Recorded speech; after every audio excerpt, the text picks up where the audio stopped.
All right. Here's our intro. And I say "our" because I'm speaking of all the personalities of me involved in this intro. Because I'm not sure why Mark didn't show up. We both said, yeah, this time will work. Things happen in life, though. And this episode that we have with Maricon, who is an amazing personality. It was really wonderful. And I think if we were to create a theme for this episode, the theme would be things happen, and our attitude towards those things, the choices we make about how we're going to bounce back from those donkey kicks to the head,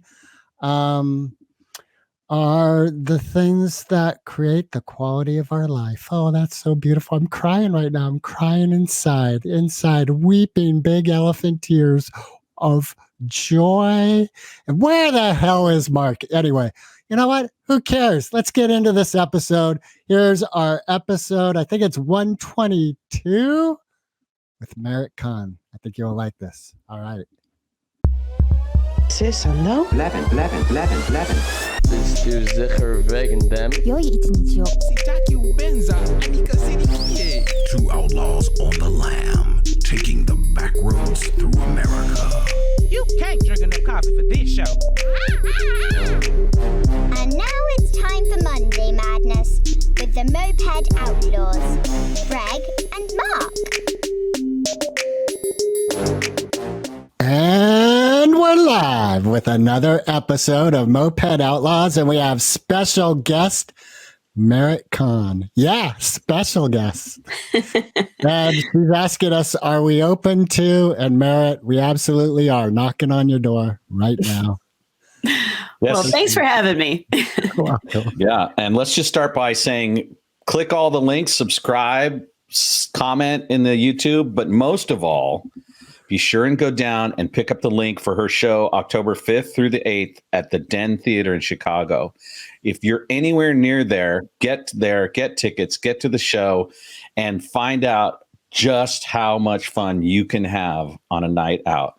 They don't call it the Den for nothing. Is this your one-woman show you've put together? This is. It's called Who Chiseled That? It's the story of a life unscripted, unstoppable, and unexpectedly funny. All right. Yeah, like this show. Exactly. Let's hope it is. You know, we're definitely unscripted. And all right. So from looking briefly at your stuff, it seems like your marriage was a big challenge in your life. We're going right there, huh? We're starting with that. Yeah, we don't like softball. Okay. All right. Well, there's 3 rules here. You can lie, tell the truth, or decide not to answer. Yeah, tell us to shut the fuck up. I've listened to some of your episodes. I know how you roll. All right, let's go. Cool. Bring it to me. Bring it. Let's go. Right, so you've been doing stand-up about 10 years. Yep. Was the heat that you were experiencing in your marriage part of what kind of brought you to the outlet of stand-up? I wish it was that deliberate. I in my business, really for the last 20 plus years, has been keynote speaking, sales training, leadership training, coaching, consulting. And I really wanted to learn how to be more deliberately funny for the keynote programs I was doing for large audiences and big conferences. And so I took a stand-up comedy class. At that time, my marriage had been very difficult for a very long time. And the comedian coach that I was working with, her brand of comedy was personal comedy. So it wasn't like Seinfeld observations, like, what's the deal with pulling out of your driveway? It was more about like, what's going on in your life, write about that, and then find the funny in those personal moments. And I've always been a writer. And so I would write in my journal, and all of the things that were frustrating, difficult, and challenging for me in my life at that time had to do with my marriage. And so through writing, and studying comedy, I was able to look at some of the things that were frustrating to me and find the humorous aspects of that. And sometimes the funniest thing was just the fact that I had so much evidence that he was never going to be different. And I still brought this optimism to it. And eventually I kind of looked at that. And that was the funny part. Like, wow, I must have optimistic personality disorder or something. Like, why do I think he's going to be different someday? OPD. And that, so I found the funny in painful moments, and it really was the best therapy I've ever had. Do you think that funny hastened his departure? Yeah, that's what I was wondering. Well, this is not funny, but this is true. So when I would do a comedy show and I would joke about him, my first joke in my comedy set back in 2014 was, my husband is great and he thinks so too. Yep. He was in the audience and he thought that was fantastic. And he said to me at the end of the show, "Thank God you have me. I make you funny." God. And I was like, wow. Yeah. So that's just a little snapshot. Wow. I think a lot of women go to the point where they think they can fix the guy, that there's this like prevalence of for women that maybe I can get him to shift. Do you think that's common? I think that's probably common.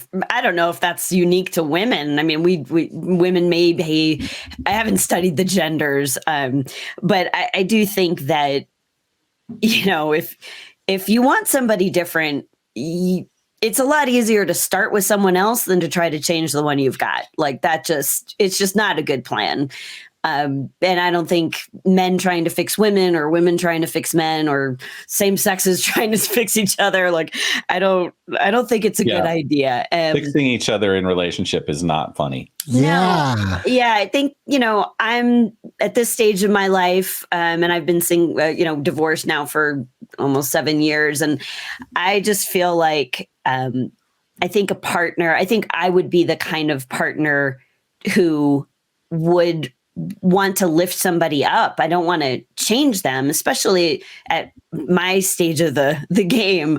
I want to celebrate somebody who's had successes in their life, and I want to honor that, and I want them to do that for me too. I don't want to change something or fix something. It's a lot of energy, and I'm still trying to fix things in my own life. I don't need to fix you too. Well, that's the thing. I think I don't want to be fixed. I want to be supported on my journey to getting better. Yeah, exactly. Yeah. Exactly. Who wants to be around somebody who's trying to change them all the time? I think what was interesting, and maybe this is, for me personally, this was my dynamic. Like, my ex was a diagnosed narcissist. Like it wasn't like one of those things where people say it's fashionable, right? It's not a fashionable term. It's not like he was just selfish. He had a diagnosis. And in that scenario, there's reality that most normal people live in. And then there's the reality that the narcissist creates for themselves. And he really, truly, I don't think he's a bad guy. I think he just truly believes the narrative that he he created out of nothing. And he believes that to be true. And so it's just this alternate universe he lives in. And I kind of fell in love with the charming aspect. And I thought that's who he really was. But a narcissist, that is one of the things that they do. They're kind of charming. They kind of suck you in. They love bomb you. There's lots of terms. And then they kind of switch, and it becomes like this alternate reality is really the truth. And so somebody in a relationship with them it's not like I was trying to fix him. I kept trying to get back to that charming guy because I thought that was the real one. But the truth is that was the mask that he wore that pulled me in, that I fell in love with. And then the truth was this other personality. And so once I realized that I was never getting back to that charming guy, it didn't, even though I wrote humor about it, it wasn't funny anymore. And I knew I had to get out of that. Yeah, it does sound like I've shied away from the term gaslighting, partly because I didn't understand it. But it sounds like in your situation, there's this element completely dismissing all the work you've done to get up on stage psychologically, emotionally, physically, and being like, oh, I'm the reason why you're so good up there. Like, whoa, okay. Yeah. So how you're a mom, and we don't have to go too much into the personal elements of your child, but has there been a train of thought of holding space where this is the father of your child, like allowing that child to have a relationship with their father? Oh, yeah, absolutely. I never get in the way of that. I think the reason I stayed married probably a decade longer than I should have was because I felt like I was that barrier of protection for him emotionally. My ex wasn't really physically abusive, but there was a lot of emotional abuse. And so that's why I stayed, but I waited until I saw the signs that my son was strong enough to be able to handle himself with that when I wasn't around. And so, but now my son is 20 years old. He can fully handle a relationship with his dad, and they have their own experience. They both love skiing. And so they go skiing together, and great, like have your relationship, but I don't interfere with that. And I didn't, during the whole marriage, I just tried to sort of undo some of the emotional trauma that I could see happening in the moment. It was, Right. It was hard. It was definitely hard, but my son is fantastic. He's very well adjusted and he's on his own path, right? Like I can't protect him from everything. My biggest fear would be he would find himself in a relationship someday with his own narcissist, and that's possible, but maybe he meets a girl just like his mom. He should be so lucky. One of the things about comedy is that it takes us all from those places of our life where there's all of this upset or confusion or discord, and it relieves that. It brings us into that commonality of humanity. And so it's lovely to hear you talking about how one of the first layers of teaching you got was about taking your personal experience and transforming it into something humorous that we can all feel lighthearted about. And I want to ask, what is the chiseled about in the Who Chiseled That piece? Yeah. So that was something that my father said to me growing up. Anytime I told my dad something wasn't possible, he always asked me the same question.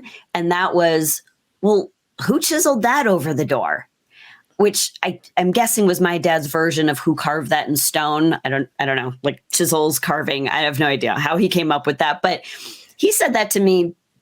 I mean, my earliest memory of him saying that to me was in 6th grade.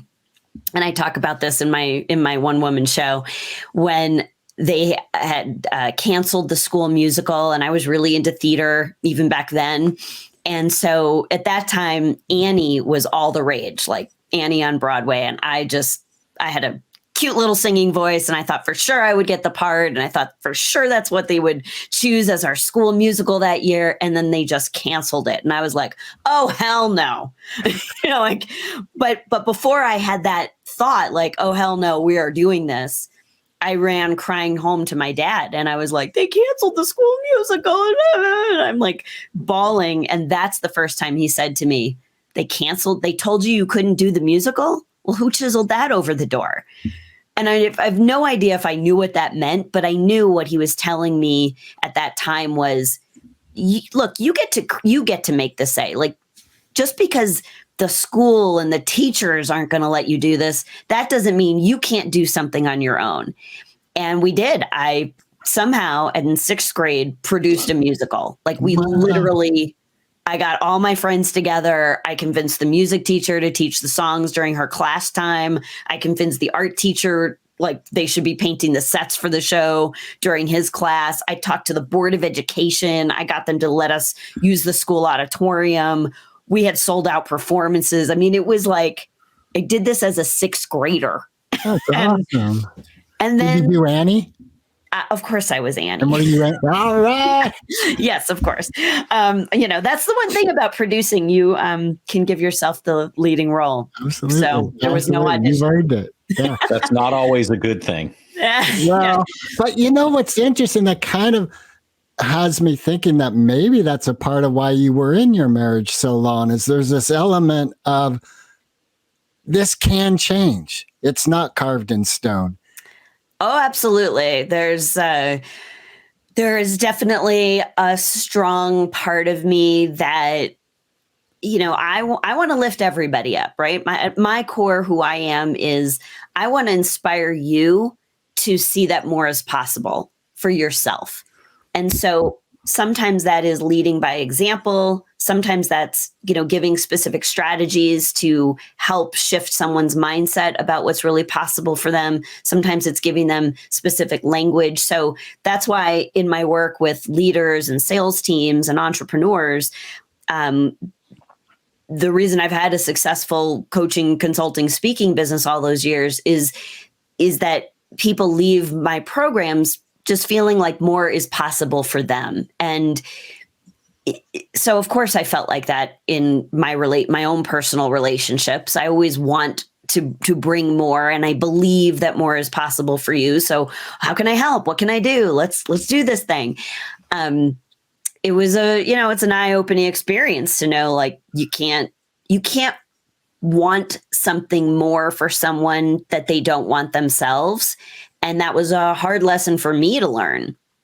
But also I had to notice that I was sort of dampening down who I was, the light that I have to shine, because I couldn't outshine in that relationship. There was no place or support in which to do that. So I didn't, I was just enough successful, right? And I didn't really like grow beyond that until I left that limiting relationship. And then I could see, like, wow, there was so much more that was possible for me. And life's been better ever since. So I hear that you're very good at cheerleading and uplifting others. Are you good at receiving that in your life? That's wow. Whoa, Greg, there you go. You hit the zinger.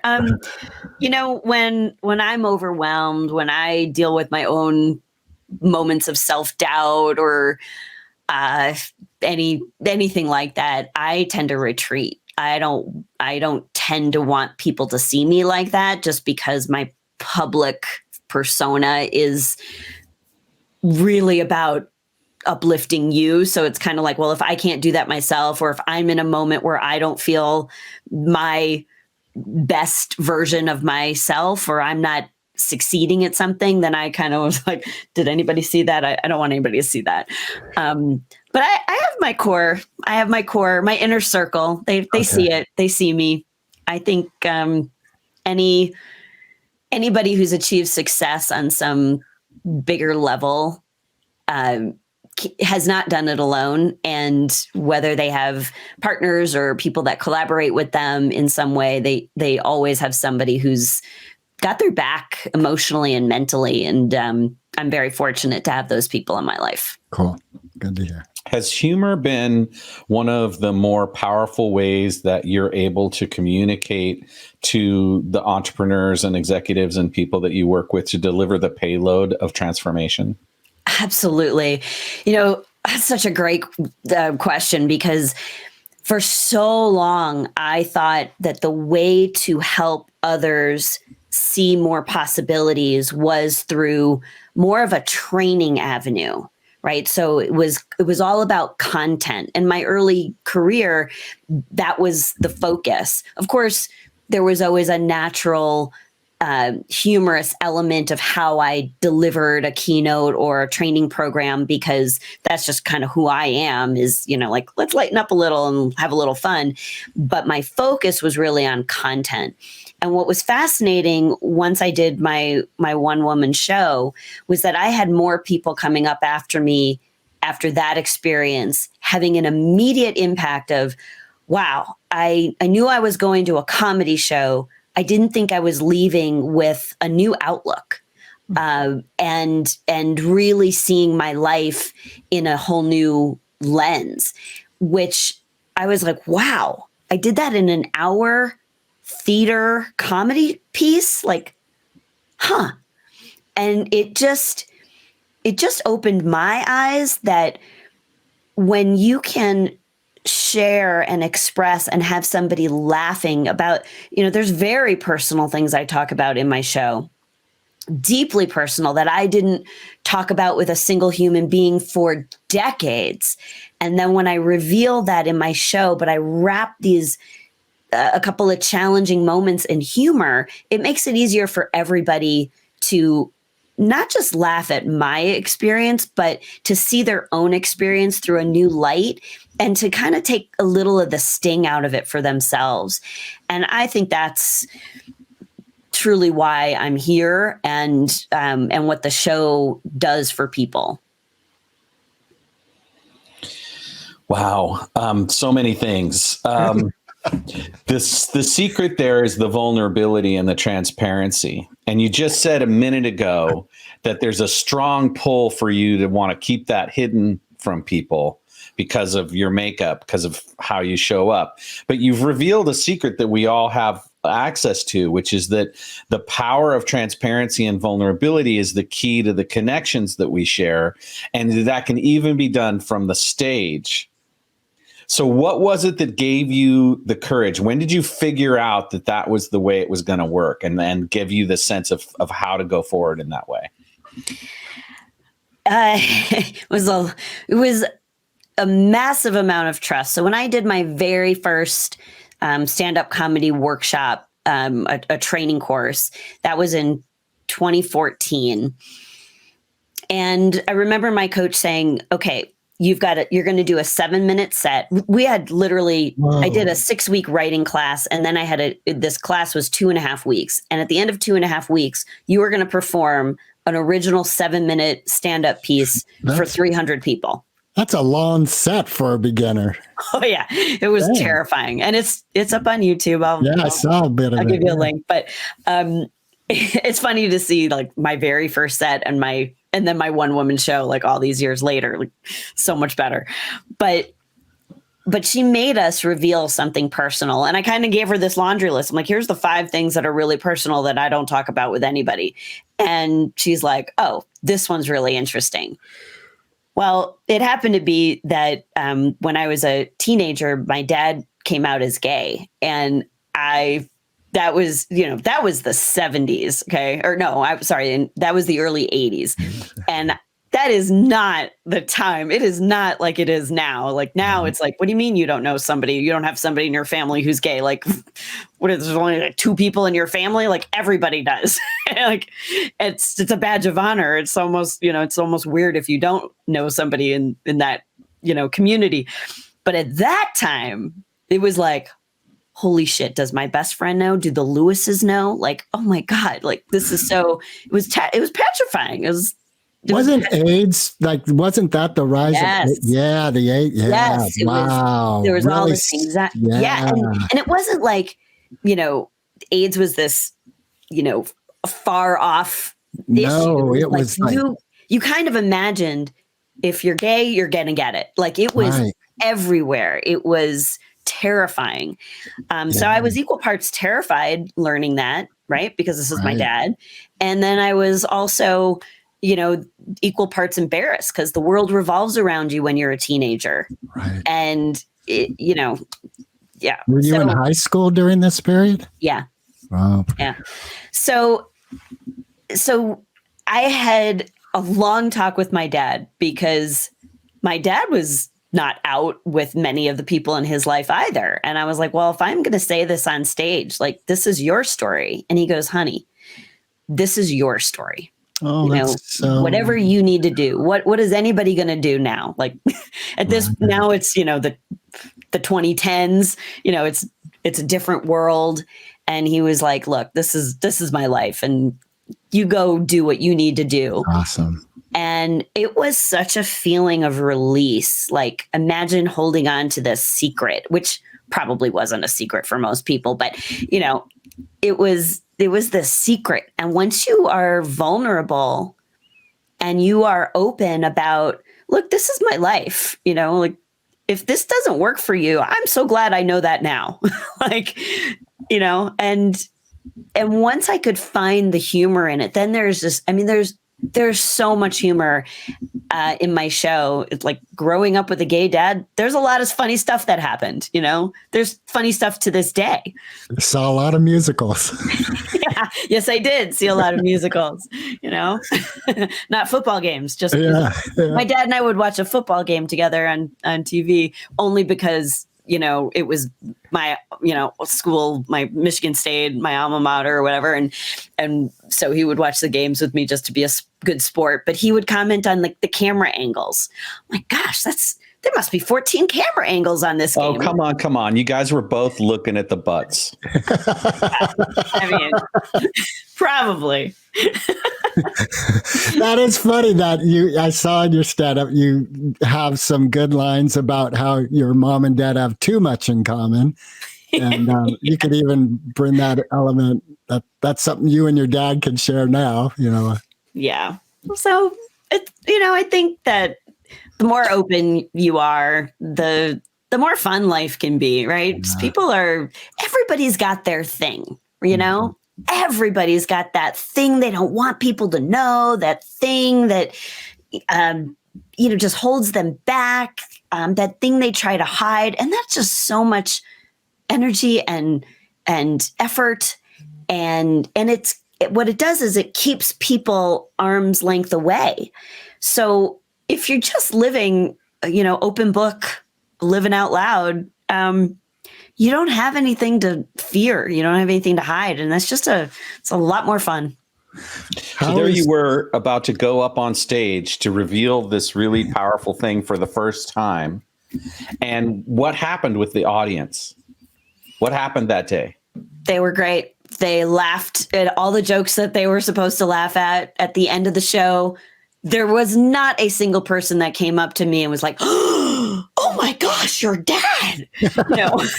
No, that was not a single person that said. They were just like, oh my God, that was so funny. I didn't know you were so funny. Like it was all about that. And my dad's so amazing. Like he's my biggest cheerleader. He goes to every one of my comedy shows, my solo shows. He's always there supporting me. And he has people and he invites people in the audience who don't know, you know, anything about him in that way. And nobody goes up to him afterwards and is like, Robert, we can't. Like, you know, they're just like, they're fine. It's a whole different world now. So is that when you kind of kicked the door open to being open? I'm all about being open. You can, if you're watching on video, you can see I have this pillow in the background. It says, "Are you open to?" And that's really it's a major theme in my keynote programs because, you know, if you're sales or leadership and you're trying to sell your ideas to other people, before you can really dazzle them with all of your brilliance, before any of your features and benefits and all the salesy things you're going to do, which I don't teach features and benefits. Nobody sells that way anymore. But before anybody sees your solutions, they have to first be open to even hearing about a new possibility. They have to be open to the fact that something can be better for them. And so my programs and my life is really about first, you know, like the first step to a closed deal is an open mind. So the first step to improving or creating a new possibility is having an open mind that more is possible. And then you can step into what are all the ways that I can get to that. So I think if there was, you know, a word that I'd like to be associated with, it's open. My juvenile mind could run crazy with that, so we'll leave it alone. We can go what is your what? We can go there. Oh, thank you. What is your mom's relationship with you right now? My mom and I have a fantastic relationship. We had a little bit of a rocky time at one time in my life, but we are great friends now. She's also a huge support. She sat front row in the opening of my show back in 2019. And, it's her story too. And I had to be sensitive to that, to say, like, I'm talking about it like my dad is this, but you were married to him. And so you had your own relationship around that particular issue. And she was really great. She was like, look, this is your life. She's been very happily married to the same man after my parents divorced. And so she's been with my stepfather, Howard, for like, I don't know, 30 some odd years, and they're going strong, and she's super happy. So, the sting is out of it for her as well. She's kind of like, look, we've all moved on, and that's good. But yeah, my mom is a huge cheerleader for me, and she's working her butt off to get me connections and help me find venues where I can perform my show in Florida, where she's at, so we can spend some more time together. That's awesome. Have you protected her somewhat from the insights that might be brought forth about her and in your comedy? Is she off limits to you in any way? I don't. That's an interesting question. I guess I never really looked at it like my mom needed protecting. I don't joke a lot about my relationship with my mother, just because I just feel like it's such a normal mother-daughter relationship that we have, that, maybe there wasn't really anything to write about there. Like, it was just, my mom's been pretty consistent, with that one exception of a couple of years, my young life, when I had just learned about that. And, again, teenager, lots of drama. She was getting remarried. I didn't like him at that time. Like, there was so much wrapped into that, but I haven't really written a lot about that, because it doesn't register to me now as anything that's frustrating or challenging. It just, she and I are really tight now. And so, it's kind of like, move on. Yeah, I don't know. Without needing any details, have you and your mom had a conversation about the intimacy of her process of healing from the news of your father? We've had many conversations about, what that experience might have been like for her. The thing about it was, they were truly in love. Like, it's not like, my dad really loved my mom, and she knew that. I think, it's interesting, because now I know a lot of people in the lifestyle and like these open relationships, and, there's a lot of relationship and sexual freedom things that happen today that are a lot more normal or mainstream than they were back then. And so I kind of wonder, like, if the timing was different, could they have been still friends and a dynamic duo together, but also kind of honor some of the little fetishes they have? Right. I don't know. I certainly know people like that, it's a totally different game. But back then, again, just a whole different I think world. FDR and Eleanor Roosevelt had that kind of relationship. See, there you go. Yeah. Which brings up how you feel about monogamy. Like, you sort of, at one point in your most recent stand-up, there's a moment where you ask people who's been married the longest, and there's kind of this undercurrent of, not like a lack of faith so much, but like a poking fun at the kind of fairy tale. You say they're slow learners. Yeah. My ideas about monogamy have changed drastically over these last 7 years. I mean, I was absolutely faithful to my husband during my 17-year marriage and the 2 years we were together before that. And while most narcissists do tend to stray in relationships, that's probably a characteristic. I don't believe he did. I do trust that he was faithful to me as well. That's probably the only thing that really did work in our relationship was our sex life. But, it's an interesting question. I'm not 100% sure I'm really wired for monogamy the way that I grew up and spent most of my 50 some odd years thinking about relationships. I think that you can love many people, not so much in the poly sense. I think that, to have, I'm just dating now, right? So it's not like I can date multiple men and I can enjoy my relationship with each of them. I can be committed to each of them at the time that we're in a relationship. And then it doesn't diminish that feeling if I go over here and I'm dating somebody else. It just means, love the one you're with, I guess. I don't know. Having said that, nobody's really swept me off my feet since my divorce. And so maybe I would feel very differently if I was, truly in love again. And, looking back, I kind of wonder if I've ever really, really had a super healthy relationship. I don't know that I have experienced that yet. So something to look forward to. Yeah. Thank you so much. I could see how uncomfortable the question made you. I really appreciate you going there again. And I cut Greg off. Greg, what was it you were going to ask?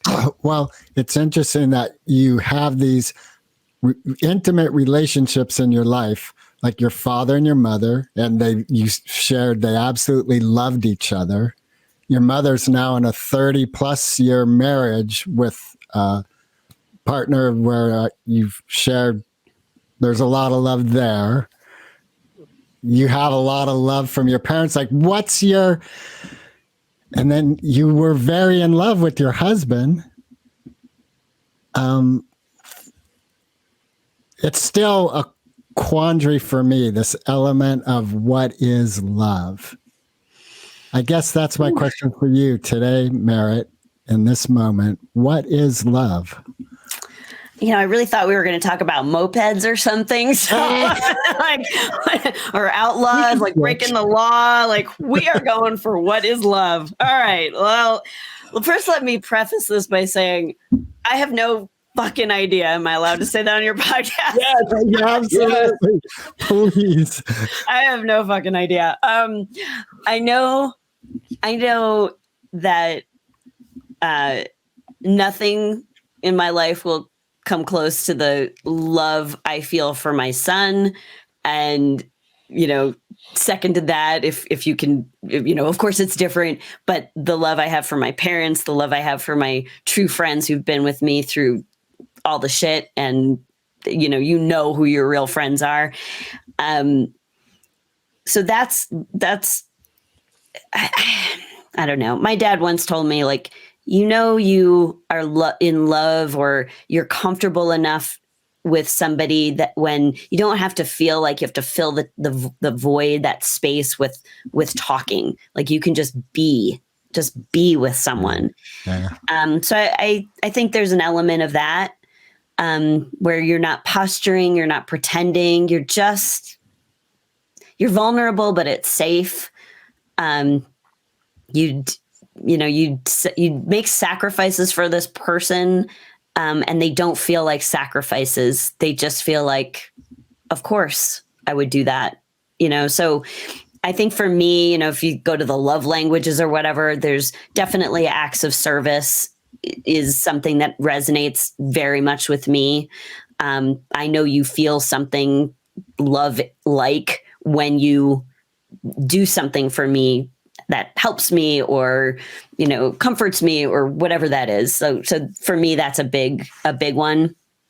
And beyond that, I think it's a little bit of, I'll know it when I'm there. Like, it's just a feeling. It's hard to describe, I think that romantic love for me, I've confused with lust, or, excitement, or, that sexual energy and tension that you feel with a partner. And that sometimes, like, I've learned that that is not love. that is just not. I don't want to say just, because I don't want to minimize it. I think that can be fantastic, and it also, like, just because you have a connection with somebody doesn't mean you want a love relationship with them. And that is new in my relationship thinking, to kind of piggyback on that question earlier. So I think my ideas about love have really changed a lot over the years. And it's surprising to me because I kind of, they were pretty ingrained for a lot of people, but it's part of being open, keeping an open mind. And, I'm not the same person today that I was when I was 28 and met my husband, right? Like, Thank goodness. Yeah. Oh God. Yeah. Although, she had a few less wrinkles then. Well, yes, there's that, isn't there, with growing old. Have you ever taken hallucinogenics? No. Do you have a spiritual element of your belief and core of who you are? Yeah. I mean, I had a Jewish upbringing, got bat mitzvah, did all the things. Both parents were Jewish? Yep. Happy New Year. Thank you. I do consider myself spiritual. I think there is something out there, and I do feel some connection to a force beyond this.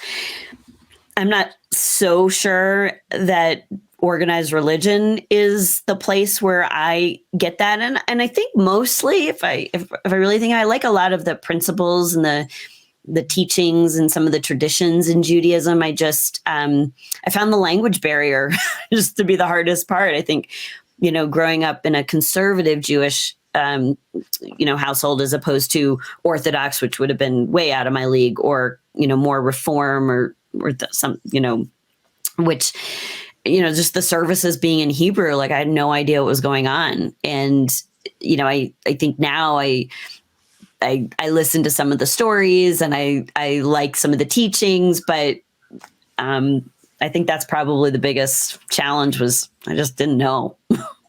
That's so funny. That reminds me of when I was growing up. My father was Jewish, and I can remember when we did the Kaddish, like, oh yeah, the Kaddish, and now you can do that like knee and bend. And I remember hitting the points, not knowing what it meant, but you hit those points. Yeah.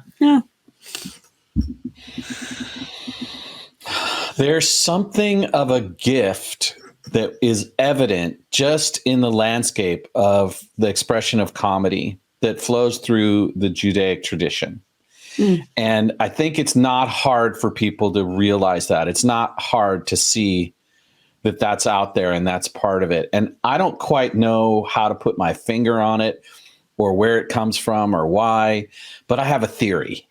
And my theory is that if I were the great being that created it all, that I would, and I had to watch it through all of eternity, keep tabs on everybody.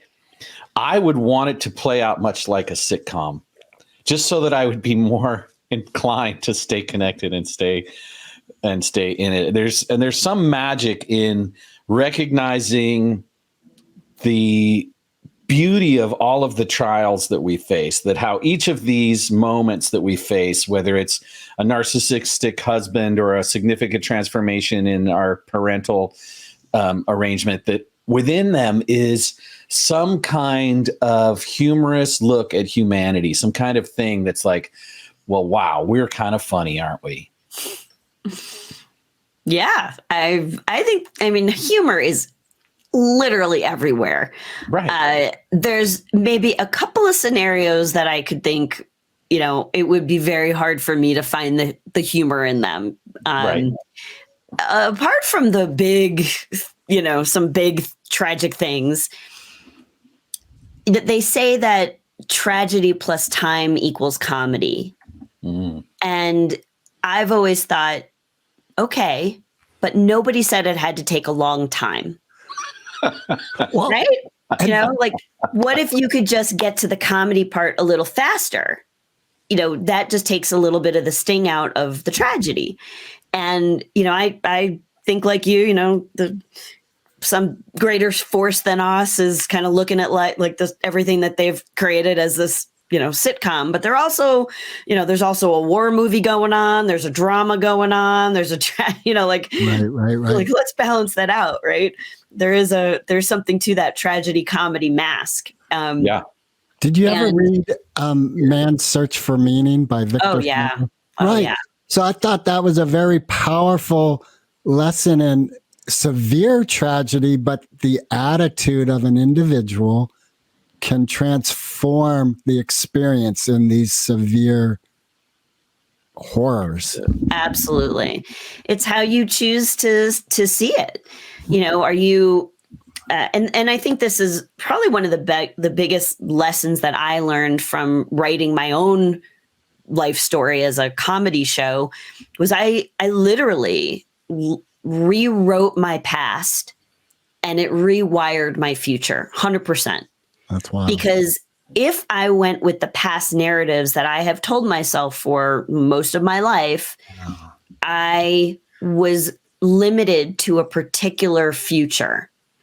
But when I took control of that narrative and I could, I was no longer willing to play the victim card or like, oh, I, was married to a narcissist and woe is me and all the things that, blah, blah, blah. I could have been a victim about that. But taking a different lens toward that, it was, what was funny about that? What did I learn from that? How can I give to, how can I help other people around that? Like, it just created new possibilities in my future. And actually, many people had come up to me after the performances I've done of the show, and the previous title of the show was called Book of Merit, which, I thought was a clever play on Book of Mormon. Mm-hmm. But at that time, the show was truly about me. I wrote it as it was like a celebration for my 50th birthday. And most of the people in the audience knew me, right? So it was okay that it was my life story that mattered. That was what the show was about.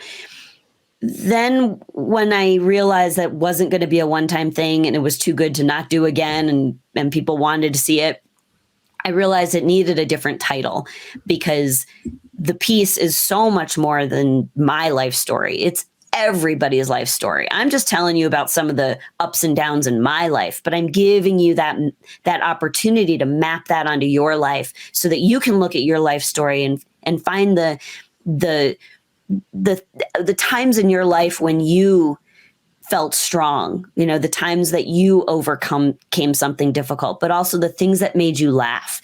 And so it's relatable, not just if you had some of the specific examples of things, but you'll relate, like you'll say, you'll recognize like, my 20s, my 30s, and so you'll see yourself in my story. And I thought that was and that's why it needed a name bigger than, it's really not about me. It's about your experience. So. I love the mixed metaphor that your dad came up with. Who chiseled that over the door? It's like, it's so unique and so much him. It makes me want to know him more. Like I would just want to sit down with your dad and just and have a a conversation. Well, you should come to my show. He'll be there. Oh, we can get our mopeds to Chicago. Yeah.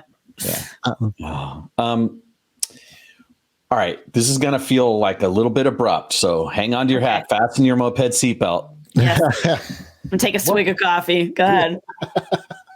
What's funny about menopause? Well,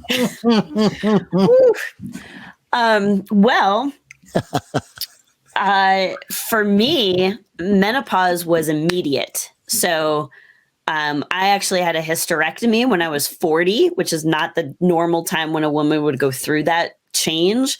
And it was quite literally like at 8 o'clock, I was not in menopause. And by 10 o'clock after my surgery was done, menopause began. Wow. And sadly, I hate to say this out loud, but I was one of those women before who was like, hot flashes, please, ladies, mind over matter. Like, control that shit. Come on. It can't be that bad.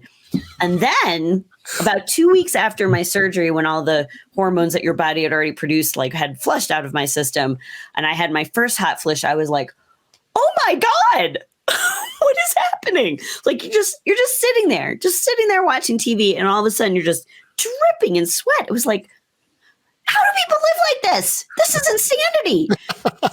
So I went to, I tried all the different hormone things, and I will tell you, true story. I went to see this hormone doctor, and I was just like fit to be tied. And I really knew I needed to get to a divorce. And so I sat down, and they're doing this intake, as a new patient intake form. And because it was a hormone doctor, she was asking about my sleep, my moods, all this. And so I was saying, like, I'm frustrated all the time. I'm pissed off. I'm angry. I'm this, I'm that. And I'm getting a divorce. And she said, well, maybe you should hold off on the divorce. Maybe these hormones will make you feel better. I saw and I'm that. like, yeah. Are you kidding me right now? Like, I don't know what you think you have in that cream, but I am pretty sure rubbing it on my thighs is not going to make my husband less of a dick. and then, so I got the hormones, but it turns out I needed more than HRT, hormone replacement therapy. I needed HRT, husband replacement therapy. That's right. So That's right. I did that, and that plus a good cocktail of hormones. And I am no longer sweating or yelling at people without due cause. It sounds like you were really in a pressure cooker in your 40s with this imploding marriage, your hysterectomy, you're a mom, you're wondering what you're going to do with your life, like a perfect storm. And it sounds like it's kind of that stereotypical, caterpillar and butterfly, like you hardened, crystallized, and now you've manifested as a butterfly. I love that. Yes, I believe that has absolutely been the case. Everybody has a difficult period of their life, right? And I think, for women, a lot of my friends at this age, sort of mid 40s to mid 50s are there's a lot of divorces that happen when women get to that stage. And it's really, it's not that they, probably didn't love their husbands or, I think it's just like, you kind of look around and you're like, okay, the last 20 years have probably been about other people, right? Raising kids, doing things. And now all of a sudden I get to do something for me. Like, what do I want? And you just wake up and you're just like, wait, is this what I want? And I think that's, we're living a long time. One of my good friends, Andrea Vall, very funny, talented comedian. I perform a lot on, she has a brand of a show. It's called Moms Unhinged. And I love performing on her shows because it's all mom comedians and a lot of moms in the audience. And her joke, to give her credit, is, we're living a long time, in the old days, right around the time you would get irritated with your spouse, they would die. Like best we could do now is nudge it along a little, and I love that joke that she does because it's really true. Like we are living. Nature's gotten crueler with you.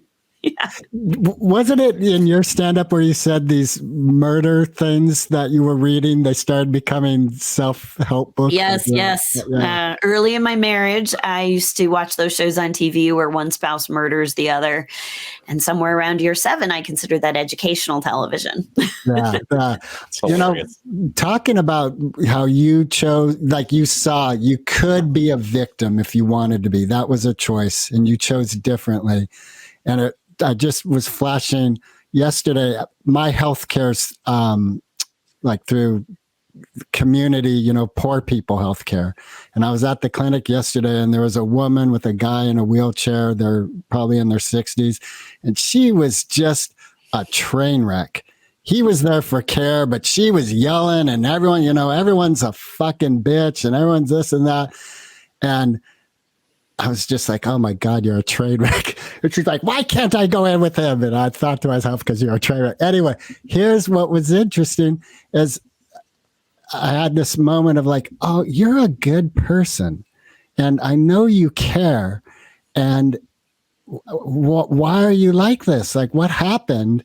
And I walked out of the door, and she was sitting in the waiting room. She looked up at me and smiled, and I was like, oh. And then I walked out, and my thought is like, we do have these hard things. Everyone has these hard times, and if we choose the victim road, we reap that harvest down the road. And yeah, I couldn't agree with that more. I think everybody gets dealt a few cards in the deck that they wouldn't have necessarily freely chosen. The donkey kick to the head. And for some people it happens early in life, right? They were maybe born into some situation, and so they have a little bit more to overcome because they had that thing early in life. And some people have a nice, easy, cushy upbringing, but then they get kicked in the head a little later. But I think if we could all just recognize that everybody's got their thing, you don't know what somebody's dealt with the moment before you had an interaction with them, and you don't know what's about to happen to them as soon as they walk out that door either. And so just a little compassion goes a long way. My grandmother used to say, my dad's mom, if everybody could put their problems on a problem tree and you can pick any problem that you want off the tree, you'd probably pick your own problem because you're the one who's equipped to deal with it. Yeah, that's a great outlook. I love that. Yeah. When's that comedy show coming out? Yeah. Well, I'm already writing the next show, but that's what I was wondering. Are you working on another show now? I have an idea for the next show. It'll coincide. So my vision for Who Chiseled That is that I am traveling, touring with the show, different theaters, booking me to perform at their theater and just sharing this show. And while I am traveling and performing, I have this idea cooking. I don't know if I want to. Well, all right, I'll give you the kernel. We're getting an exclusive, ladies and gentlemen, right here on Moped Outlaws. So, and it kind of ties into some of the things that we were talking about earlier with relationships. But I have this idea for like 90-day romance, and so it would be like, imagine just. I roll into a city and I'm going to do my show for a quarter. And so I kind of say, okay, who's going to be my 90-day boyfriend? And we're going to go all in, but just know that on day 89, we're going to go to dinner. We're going to toast to how much fun this was. And then I'm leaving. So, and so I just kind of had this I've imagined these a year-long experience of 90-day romances. That's awesome. That's awesome. So are you coming to the West Coast on this tour? I don't have a current plan for the West Coast as of yet, but I am certainly open to that. Right now, I know I've got Chicago, October 5th through the 8th.